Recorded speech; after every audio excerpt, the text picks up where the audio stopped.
America ইরানের ভেতরে স্থল অভিযান চালানোর পরিকল্পনা ঘোষণা করেছে। ইরান বলেছে তারা মার্কিন সেনাদের জন্য অপেক্ষা করছে। আর ইরানের সর্বোচ্চ জাতীয় নিরাপত্তা পরিষদের প্রধান ডক্টর আলী লারিজানি তিনি বলেছেন জাহান্নামীদের কোনো জায়গা ইরানের ভূখণ্ডে হবে না। ইরানের পররাষ্ট্রমন্ত্রী সাইদ আব্বাস আরাকচি বলেছেন ইরানিরা মোটেই ভয় পায় না, বরং তারা মার্কিন সেনাদের জন্য অপেক্ষা করছে। এপাশে মধ্যপ্রাচ্যের যে জটিল রাজনৈতিক সমীকরণ সৃষ্টি হয়েছে তাতে আমেরিকা দারুণভাবে ব্যাকফুটে চলে গেছে। বড় প্রশ্ন হয়ে দেখা দিয়েছে কুয়েতে আমেরিকার তিনটি F-15 যুদ্ধ বিমান ধ্বংস হলো, পেছনের ঘটনা আসলে কি? সুপ্রিয় দর্শক, আসসালামু আলাইকুম। আপনাদের সবাইকে স্বাগত জানাচ্ছি। এখনকার আলোচনায় আপনাদের সঙ্গে আছি আমি সিরাজুল ইসলাম। দর্শক, আলোচনা যদি ভালো লাগে তাহলে লাইক, কমেন্ট, শেয়ার করবেন এবং প্লিজ চ্যানেলটি সাবস্ক্রাইব করে সঙ্গেই থাকবেন।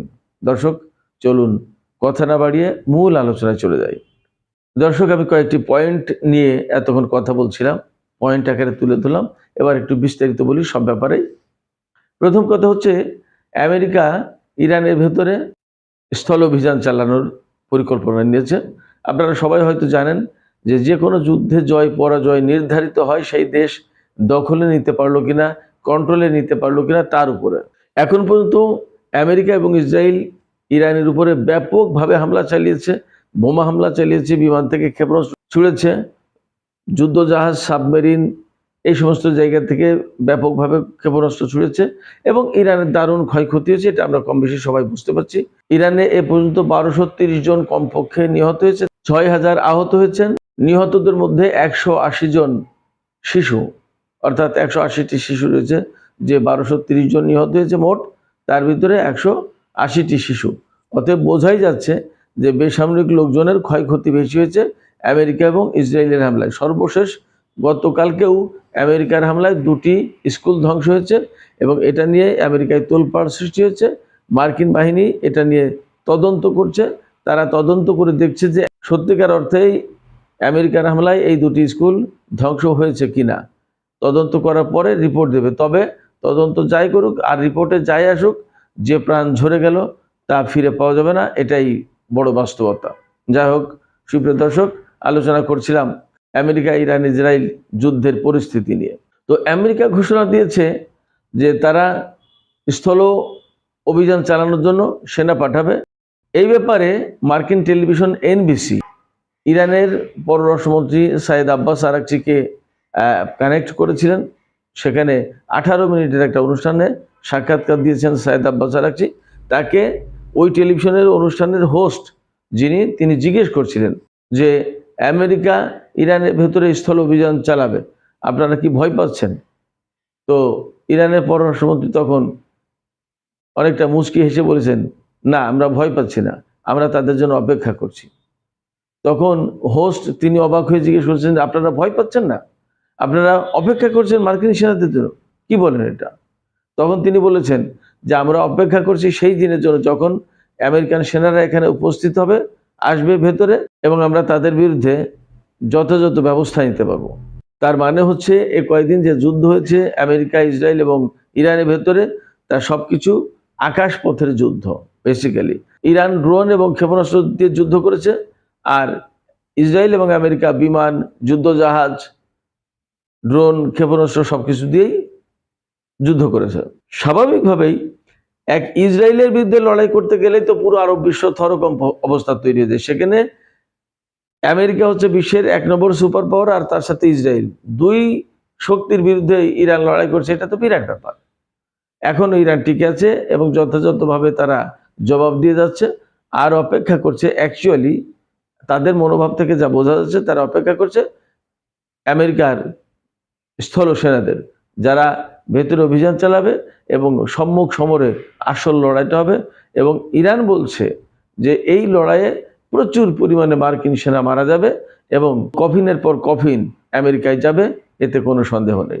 একই রকমের মনোভাব ব্যক্ত করেছেন ইরানের জাতীয় সর্বোচ্চ নিরাপত্তা পরিষদের প্রধান ডক্টর আলী লারিজানি। তিনি বলেছেন যে আমেরিকান সেনারা যখন আসবে এই দেশের ভেতরে অর্থাৎ ইরানের ভেতরে, তখন তিনি এইভাবে বলেছেন যে এই নরকি জাহান্নামী, এই জাহান্নামীদের কোনো জায়গা ইরানের ভূখণ্ডে হবে না, এদেরকে সব কফিনে ভরে পাঠানো হবে। ইরান স্থল যুদ্ধের ব্যাপারে ভীষণভাবে শক্ত অবস্থান আছে। এর ভিতরে আরেকটা কথা খবর এসেছে, দেখলাম যে কিছু মার্কিন সেনা ডেল্টা ফোর্সের সদস্য তারা ইরানের ভেতরে ঢুকেছিল হেলিকপ্টার গানশিপ নিয়ে, কিন্তু সেখানে ইরানের সেনারা আমেরিকার বেশ কিছু সেনাকে আটক করেছে এবং তারা এখন ইরানের হাতে আটক আছে। এটা নিশ্চিত নই, সামাজিক মাধ্যম বিশেষ করে এক্সে খবর দেখলাম, বাট এখনো শিওর না। তবে যুদ্ধের ময়দানে অনেক কিছু হচ্ছে এবং একটা কথা মনে রাখুন, আমেরিকা ইসরায়েল যেহেতু এক পক্ষে, অতএব বিশ্বের যে সমস্ত গণমাধ্যম বিশেষ করে আন্তর্জাতিক গণমাধ্যম তার বেশিরভাগই তো পশ্চিমা প্রভাবিত। অতএব ইরানের জয়ের খবর বা তাদের শক্ত হামলার যে সমস্ত খোঁজ খবর এগুলো তারা খুব একটা দেবে না, বরং এখানে সবসময় ইসরায়েল এবং আমেরিকাকে আপার হ্যান্ডে রাখার চেষ্টা করবে। এটা মোটামুটিভাবে পশ্চিমা গণমাধ্যমের ধরন থেকে আমরা বলতে পারি, বুঝতে পারি, এই ধরনেরই হয়ে থাকে সাধারণত। তো যাই হোক, ডেল্টা ফোর্সের সদস্য আটক হয়েছে বলে খবর পাওয়া গেছে, এখনো নিশ্চিত নই, তবে এমন হওয়ার সম্ভাবনা আছে। কেন ডেল্টা ফোর্সের সদস্যরা সেখানে গিয়েছিল? শুনেছি যে গতকাল সকালে আমেরিকার একটি F-15 যুদ্ধ বিমান ধ্বংস হয়েছে ইরানিদের ক্ষেপণাস্ত্রের আঘাতে, এবং এটা হয়েছে ইরান সীমান্তের কাছাকাছি।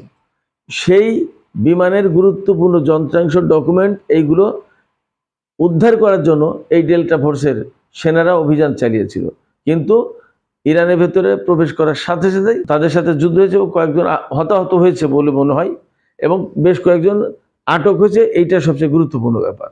যদি আটক হয়ে থাকে তাহলে মার্কিন সেনারা এখন ইরানের হাতে আটক, এখন ইরান কিন্তু একটা আপার হ্যান্ডে চলে গেল। এটা নিয়ে অনেক দিন দরবার অনেক আলাপ আলোচনা করতে বাধ্য হবে।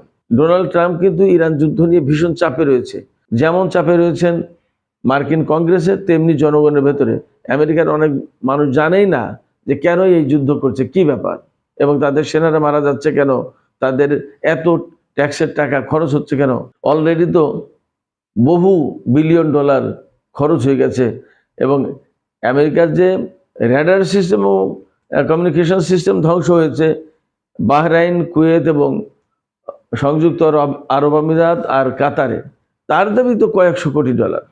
যাই হোক, তো এই সমস্ত ব্যাপারে মার্কিন প্রেসিডেন্ট ডোনাল্ড ট্রাম্প ব্যাপক চাপে রয়েছেন। তারপরেও যেহেতু কংগ্রেসে তার বিরুদ্ধে প্রস্তাবটা পাশ হতে পারেনি, খুব অল্প ভোটের ব্যবধানে প্রস্তাবটা হেরে গেছে, ডোনাল্ড ট্রাম্প যুদ্ধ চালিয়ে যেতে পারবেন।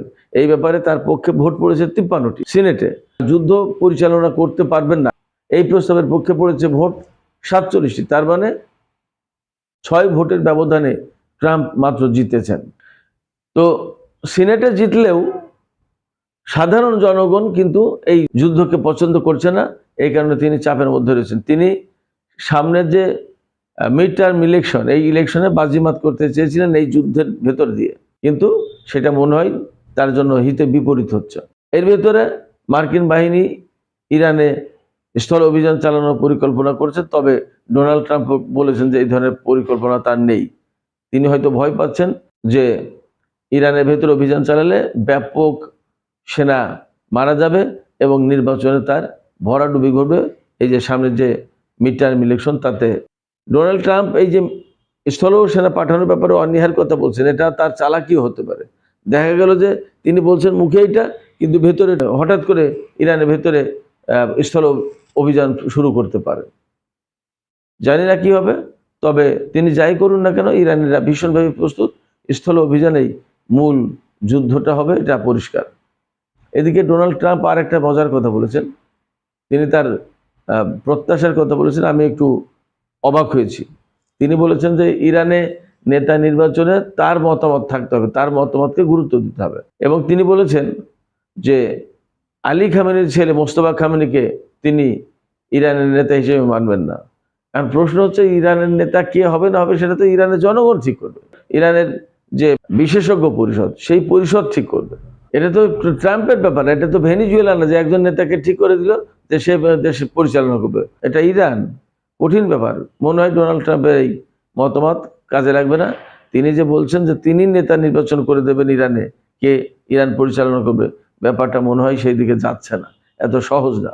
এই যে যুদ্ধের যে পরিস্থিতি, এই যুদ্ধের পরিস্থিতিতে তারা ইরানের সরকার পরিবর্তন করে দিতে চেয়েছিল। হ্যাঁ, তারা সর্বোচ্চ নেতাকে হত্যা করেছে বা আরো বেশ কিছু কর্মকর্তাকে হত্যা করেছে, কিন্তু সরকার পরিবর্তনের মতো কোনো অবস্থা তৈরি করতে পারেনি, একথা পরিষ্কার। বরং ইরান ব্যাপকভাবে প্রতিরোধ গড়ে তুলেছে এবং আমরা সবাই দেখতেই পাচ্ছি এটা কোনো গল্প না। যদি ব্যাপারটা এমন না হতো তাহলে ঘটনা অন্যরকম হতো। ইরান মধ্যপ্রাচ্যের সমস্ত আরব দেশগুলোতে মার্কিন ঘাঁটি যে গুড়িয়ে দিয়েছে, এতে কোনো সন্দেহ নেই।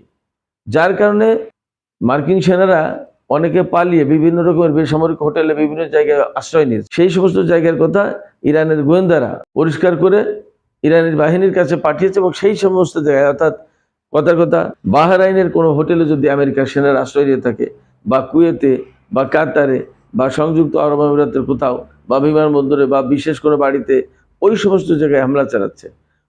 এবং ইরান যে সমস্ত হামলা চালাচ্ছে, আরব এই দেশগুলো কিন্তু এখনো ইরানের বিরুদ্ধে কেউ কোনো যুদ্ধে জড়ায়নি। এর কারণ হচ্ছে যে তারা জানে যে মার্কিন বাহিনী এই ঘটনা ঘটাচ্ছে। প্রথমত মার্কিন বাহিনীর ঘাঁটিতে হামলা চালিয়েছে, ঘাঁটি থেকে যখন মার্কিন সেনারা পালিয়ে যেতে বাধ্য হয়েছে, তখন তারা বিভিন্ন হোটেলে, বিভিন্ন রেস্টুরেন্টে, বিভিন্ন ঘর বাড়িতে, বিভিন্ন স্থাপনায় আশ্রয় নিচ্ছে। সেটা মার্কিন স্থাপনা হতে পারে বা আরবদের স্থাপনা হতে পারে। সেই সব জায়গায় ইরান হামলা চালাচ্ছে। আরবরা তো জানে যে এই সব জায়গায় মার্কিন সেনারা আশ্রয় নিচ্ছে, ফলে তারা কেউ কিছুই বলছে না ইরানের বিরুদ্ধে। এই যে জটিল রাজনীতি, যুদ্ধের প্রেক্ষাপটে যে জটিল রাজনীতি তৈরি হয়েছে, এই রাজনীতিতে আমেরিকা হেরে যাচ্ছে। তার মানে একদম পরিষ্কার, যেখানে আরব দেশগুলো আমেরিকার একেবারে জানি দোস্ত, কঠিন মিত্র, সেই মিত্ররা কিন্তু আমেরিকার পক্ষে একটা কথাও বলেনি এখনো। বরং যেখানে ইরানের বিরুদ্ধে যুদ্ধে জড়িয়ে যেতে পারতো, সেখানে ইরানের বিরুদ্ধে যুদ্ধে জড়ায়নি, কোনো কথাও বলছে না, একেবারেই চুপ। তারা বুঝতেই পারছে যে এই যুদ্ধ এবং এই রাজনীতিতে ডোনাল্ড ট্রাম্প, আমেরিকা, ইসরায়েলিরা হেরে যাবে এবং অযৌক্তিক পজিশনে আছে।